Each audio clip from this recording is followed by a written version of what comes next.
ICT, which stands for Information and Communication Technologies, is an umbrella term that includes any communication device or application encompassing radio, television, cellular phones, computers, and so on. ICTs are a handy, if not essential, asset to schools in South Africa if they want to keep up with the fast pace of technological development. 5 years from now, over 1/3 of skills that are considered important in today's workforce will have changed. These changes will be sure to encompass a more digital approach. For one, although the South African government allocates more money to education than any other sector of its public spending, according to World Policy, South Africa has one of the worst schooling systems in the world. Before 1994, education in South Africa was racially organized, with separate schools, universities, and teacher colleges. Today, high school students don't take general technology as a subject, and students who live in historically resource-starved areas don't necessarily develop technological literacy from a young age. A lack of reliable electricity also makes it difficult to have working technology inside the classroom, and the internet itself is pricey.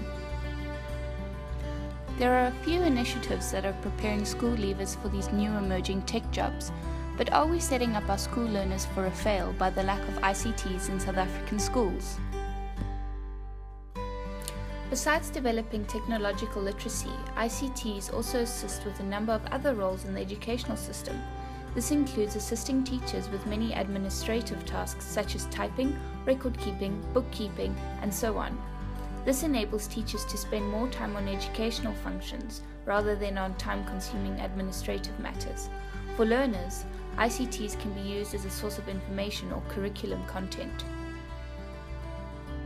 There were a number of students on the University of Cape Town's campus that agreed with the lack of ICT access in South African schools. We need good teaching, we need textbooks, we need writing materials.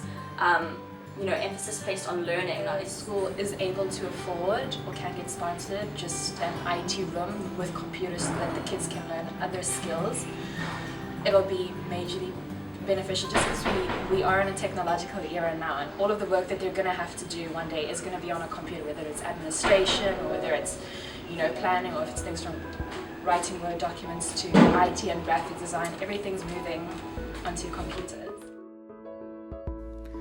At the University of Cape Town, there have been a number of research projects that have analysed how mobile media can be a valuable digital component in the realm of education.